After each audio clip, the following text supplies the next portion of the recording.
Europe 1 matin. 7h, 9h, Dimitri Pavlenko. Il est 7h53, l'édito politique sur Europe 1 avec Le Figaro. Bonjour Alexis Brézet. Bonjour Dimitri, bonjour à tous. Tranquille Alexis, il n'y a pas de problème, vous n'êtes pas en retard. Alors qu'Emmanuel Macron vient d'inscrire l'école au rang des priorités de la nation, Pap Ndiaye, le ministre de l'Éducation, suscite chaque jour une nouvelle polémique. Hier c'était l'école libre, aujourd'hui la laïcité. On croyait que l'objectif, Alexis, était d'apaiser et semble-t-il, Pap Ndiaye fait tout le contraire. Est-ce que vous y comprenez quelque chose ? Je comprends surtout que c'est à n'y rien comprendre. Pap Ndiaye, depuis sa nomination, faisait quelques efforts pour, sinon démentir, enfin du moins désarmer par un sourire, sa réputation de wokisme. Et voilà qu'il semble tout à coup totalement désinhibé. Alors, est-ce que c'est parce qu'à l'Élysée, plus personne ne contrôle rien ? Est-ce que c'est parce qu'il se dit que de toute façon, il sera bientôt viré et qu'il faut en profiter ? Est-ce qu'il pense au contraire qu'il va sauver sa peau en faisant de la surenchère à gauche ? En tout cas, depuis 8 jours, c'est un festival de provocations.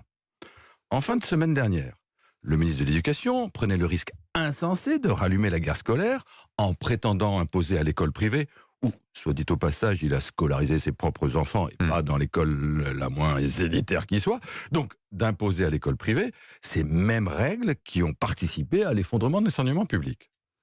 Et comme si ça ne suffisait pas, voilà qu'on découvre qu'au même moment, il prononçait de fait la mise sous tutelle d'une institution créée par Jean-Michel Blanquer pour aider les chefs d'établissement à lutter contre les menées de l'islam radical à l'école, le Conseil des sages de la laïcité. Ah, alors ce conseil passait jusqu'ici pour un instrument efficace au service des communautés éducatives qui sont confrontées aux exigences grandissantes d'une partie des élèves en matière par exemple d'habillement, d'alimentation ou tout simplement des programmes. Que reproche Pap Ndiaye à ce Conseil des sages de la laïcité ? Eh bien précisément ce que vous dites, d'être un instrument efficace, donc réputé répressif, intransigeant, rigide, trop fermé aux revendications entre guillemets culturelles d'une minorité. C'est un secret de polichinelle que depuis l'origine, Pap Ndiaye, partisan d'une laïcité ouverte, comme on dit pudiquement, se méfie de cette instance. Et bien là, il a saisi l'occasion de la remettre au pas. Alors comment il fait ?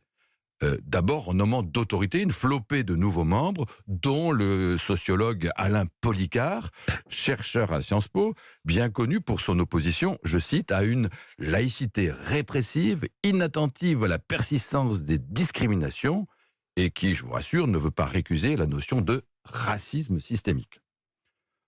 Ensuite, la mettre au pas comment ? En modifiant les attributions du Conseil, qui ne pourra plus être saisi directement par les chefs d'établissement, comme c'était le cas, mais uniquement par le ministre, qui aura donc tout le loisir, au nom du pas de vaguisme, d'enterrer les dossiers qu'il veut. Et puis enfin, en modifiant la mission même du Conseil, qui n'est plus chargé de veiller au respect de la seule laïcité, mais aussi de lutter contre toutes les discriminations, notamment sur la base du genre et de la race. Bref, chacun a compris que la priorité a changé. Alors évidemment, tout ça, ça passe mal. L'ancien secrétaire général du Conseil constitutionnel, Jean-Éric Schoettl, qui était membre éminent de ce Conseil de laïcité, il a présenté sa démission. Michael Paty, la sœur de Samuel Paty, a publié dans Le Point une tribune pour dénoncer, les mots sont rudes, ce choix d'assassiner la laïcité. Et le sénateur LR, Bruno Retailleau en tête, dénonce une lâcheté, mais enfin, le mal est fait. Et Emmanuel Macron, qu'en dit-il ? Pour l'instant, rien. Alors lui, il prétend toujours vouloir le soutien de la droite, mais enfin, il a prévu de s'afficher aujourd'hui avec Pap Ndiaye dans l'Hérault comme si de rien n'était. Alors, c'est vrai que dans son allocution de lundi, le président a prétendu que dès la rentrée, nous verrions l'école changer à vue d'œil, sont ses mots. Et il aurait peut-être dû nous prévenir qu'elle changerait pour répondre aux caprices d'un ministre partagé entre obsession égalitaire et névrose victimaire. L'édito politique sur Europe 1. Merci Alexis Brézet. À la une du Figaro ce matin, la mexicanisation de la France, de Marseille à Paris, la violence liée à